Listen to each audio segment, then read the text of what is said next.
करौली जिले के रिठौली गांव में एक छोटा सा परिवार रहता था। इस परिवार में मेहनती किसान रामू, उसकी पत्नी मीरा और उनका होनहार बेटा अर्जुन रहते थे। सुनते हो जी, घर में अब बस इतना ही अनाज बचा है। आज तो किसी तरह खाना बन जाएगा, लेकिन कल क्या होगा समझ नहीं आता कि हम अपने घर का खर्च कैसे चलाएंगे। रामू, क्या बताऊं मीरा, मेरे समझ में कुछ नहीं आ रहा। एक तरफ खेत में फसल खड़ी है, लेकिन अभी तैयार होने में समय लगेगा, और दूसरी तरफ सेठ धनराज का कर्ज दिन ब दिन बढ़ता जा रहा है। मीरा, आप इतना चिंता मत किया करो जी, भगवान सब देख रहे हैं। जिसने हमें आज तक संभाला है, वही आगे भी कोई रास्ता जरूर निकालेगा।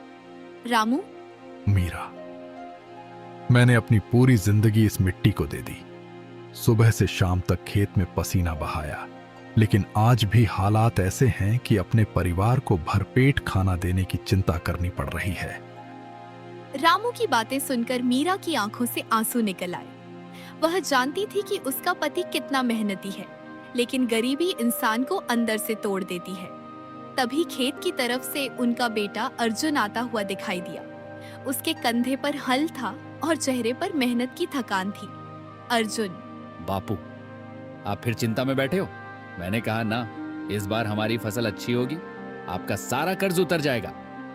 रामू, बेटा अर्जुन, मुझे तेरी मेहनत पर पूरा भरोसा है, लेकिन सेठ धनराज को तू नहीं जानता। वह किसी गरीब की मजबूरी नहीं समझता। अर्जुन, बापू, गरीब होना हमारी मजबूरी हो सकती है, लेकिन हार मान लेना हमारी आदत नहीं होगी। मैं मेहनत करूंगा और आपका सिर किसी के सामने झुकने नहीं दूंगा। मीरा, मीरा, बेटा, भगवान तुझे हमेशा खुश रखे। बस अपनी सेहत का ध्यान रखना। हमारे लिए सबसे बड़ी दौलत तू ही है। अर्जुन अपनी माँ की बात सुनकर मुस्कुराया, लेकिन उसे पता था कि आगे का रास्ता आसान नहीं होने वाला था, क्योंकि गांव का सबसे लालची सेठ धनराज उनकी जिंदगी में एक बड़ा तूफान लाने वाला था। उसी समय दूर से घोड़े की टापों की आवाज सुनाई देने लगी। आवाज धीरे धीरे रामू के घर के पास आने लगी। रामू ने जैसे ही देखा, उसके चेहरे का रंग उड़ गया। मीरा, क्या हुआ जी, आप अचानक इतने परेशान क्यों हो गए? मीरा, लगता है सेठ धनराज आ गया है। कुछ ही देर में सफेद कपड़े पहने, हाथ में छड़ी लिए, गांव का साहूकार सेठ धनराज अपने 2 नौकरों के साथ रामू के आंगन में आकर खड़ा हो गया। उसके चेहरे पर घमंड और आंखों में लालच साफ दिखाई दे रहा था। सेठ धनराज, ओ रामू, कब तक मेरा पैसा दबाकर बैठा रहेगा? आज हिसाब करने आया हूँ। सेठ जी प्रणाम, बस थोड़ा समय और दे दीजिए। फसल तैयार होते ही आपका पूरा पैसा चुका दूंगा।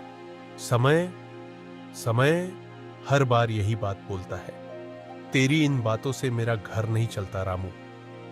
अगर पैसे नहीं दिए तो याद रखना, तेरा खेत मेरे कब्जे में आ जाएगा। सेठ धनराज की बात सुनकर रामू चुप हो गया।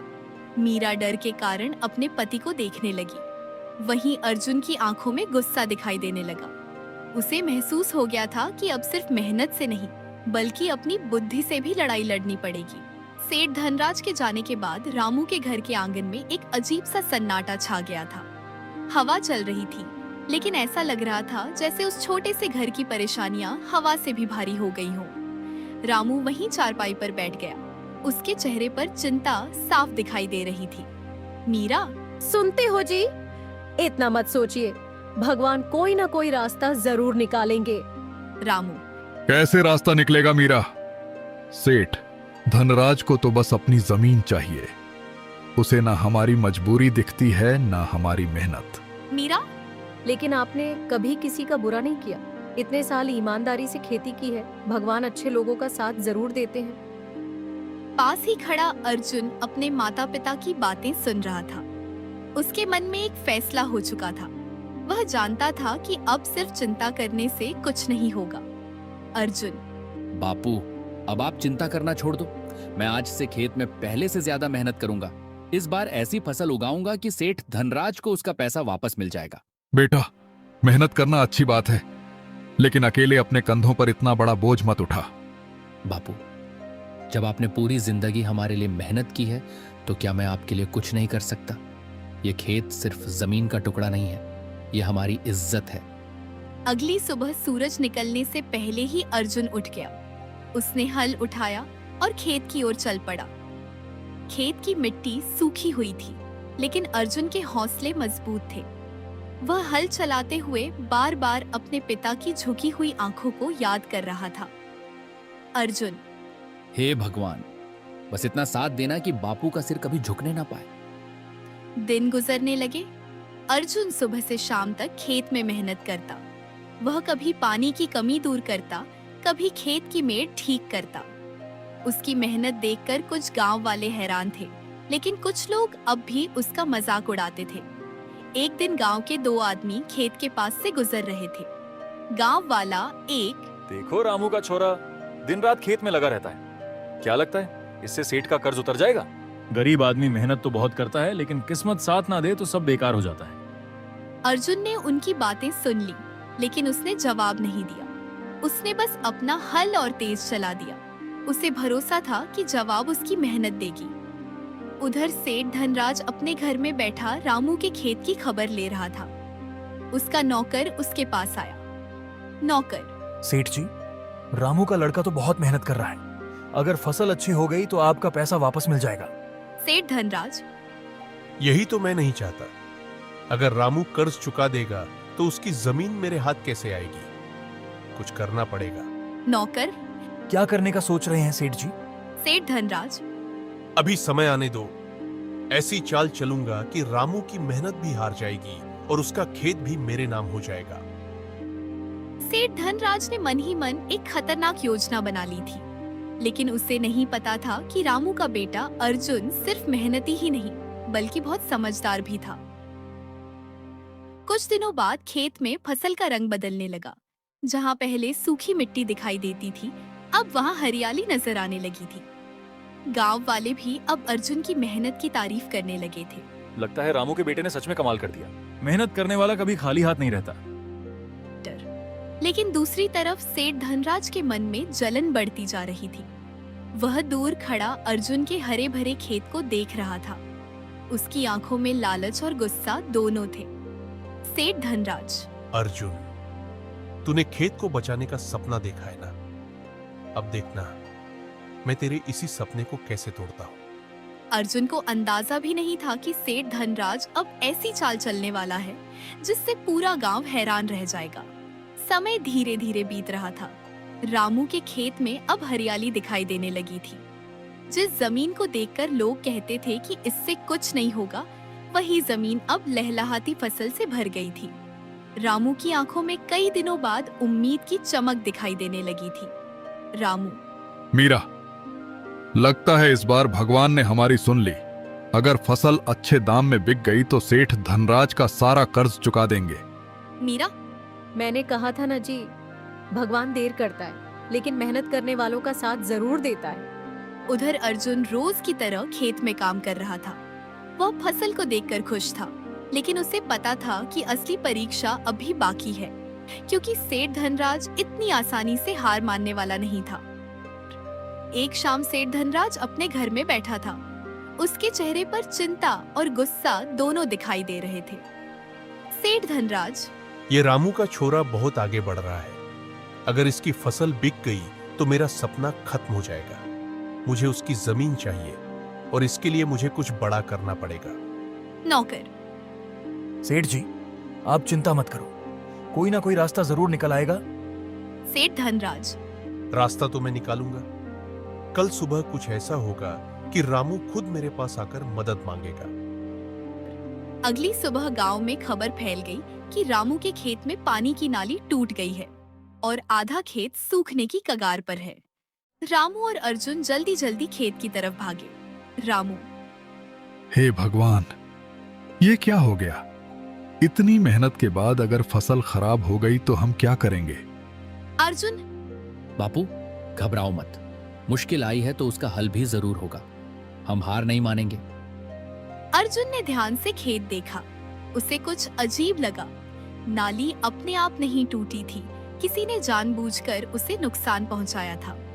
अर्जुन, बापू, ये काम किसी ने किया है, ये अपने आप नहीं हुआ।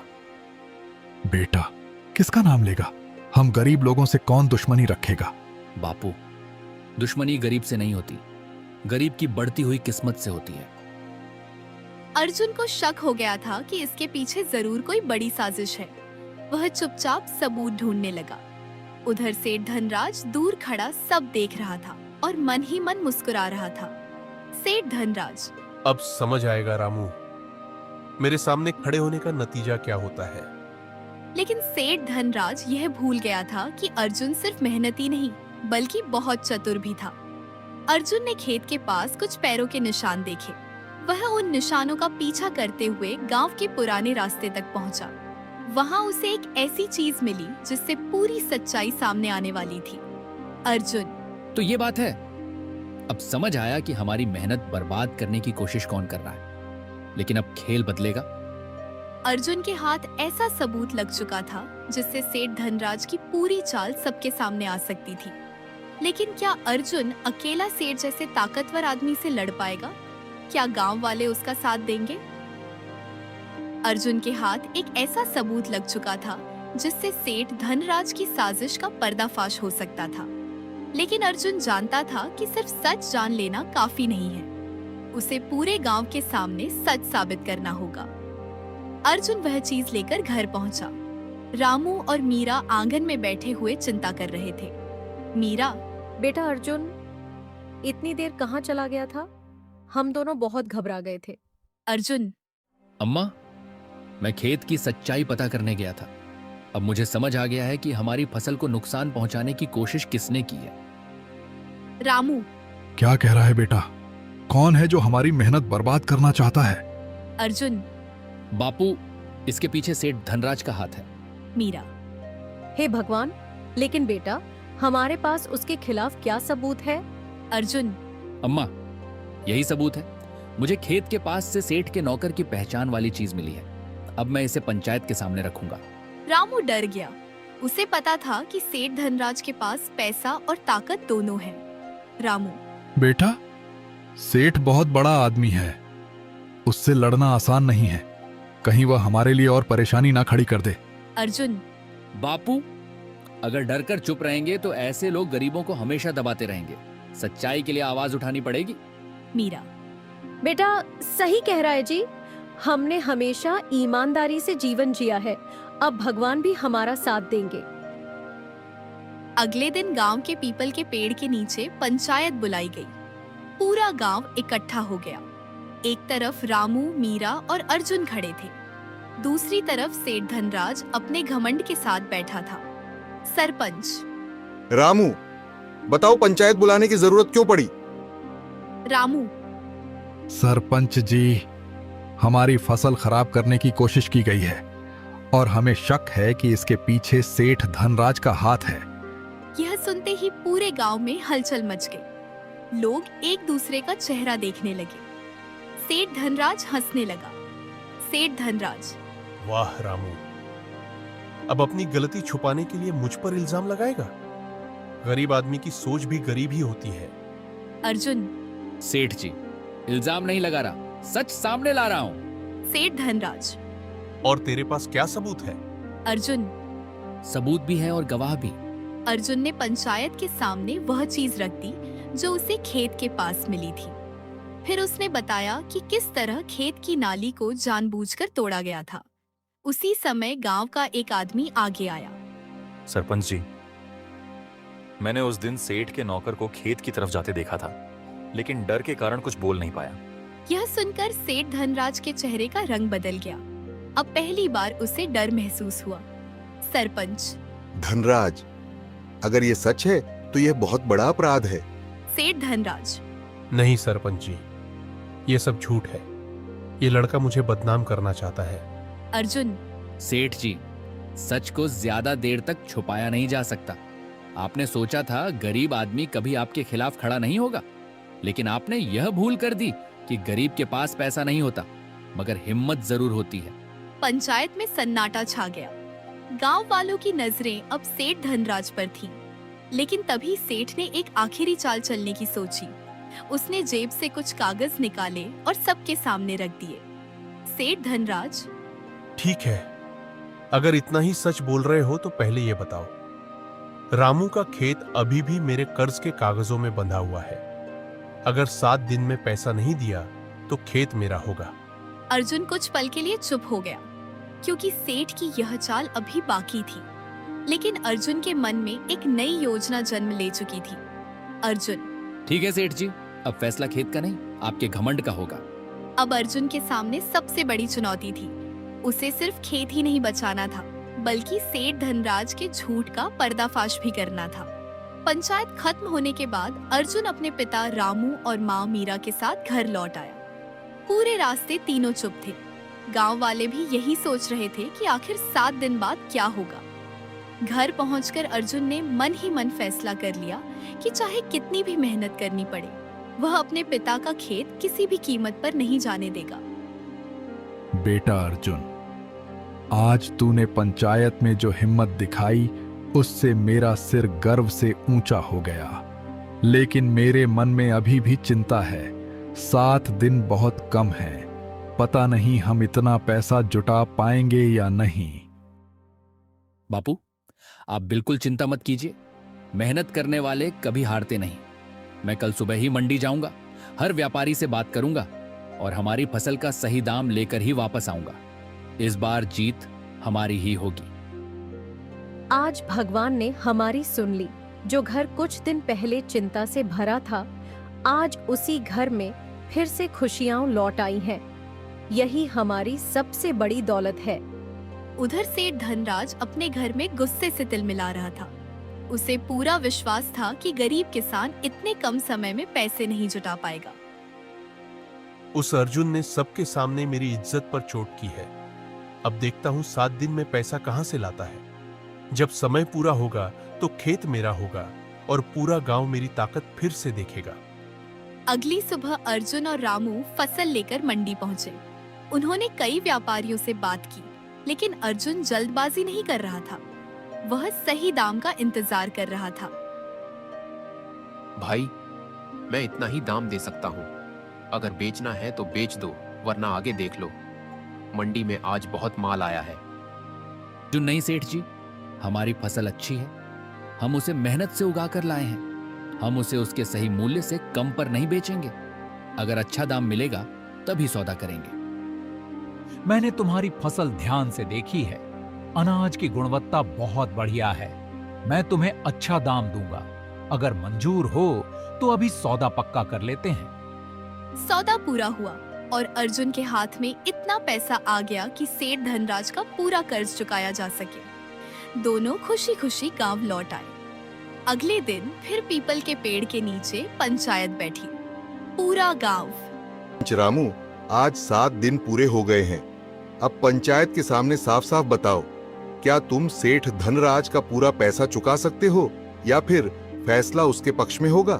सरपंच जी, ये रही पूरी रकम। 1-1 रुपये का हिसाब तैयार है। हमने मेहनत की कमाई से कर्ज चुकाया है।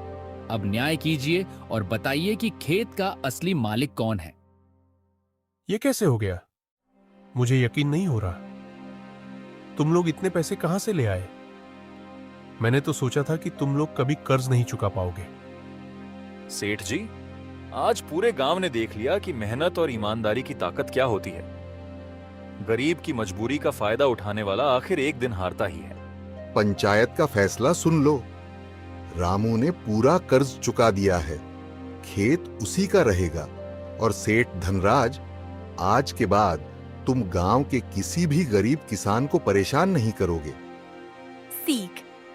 इस कहानी से हमें सीख मिलती है कि हालात चाहे कितने भी कठिन क्यों ना हो, अगर इंसान मेहनत, ईमानदारी और समझदारी का साथ नहीं छोड़ता, तो अंत में जीत उसी की होती है।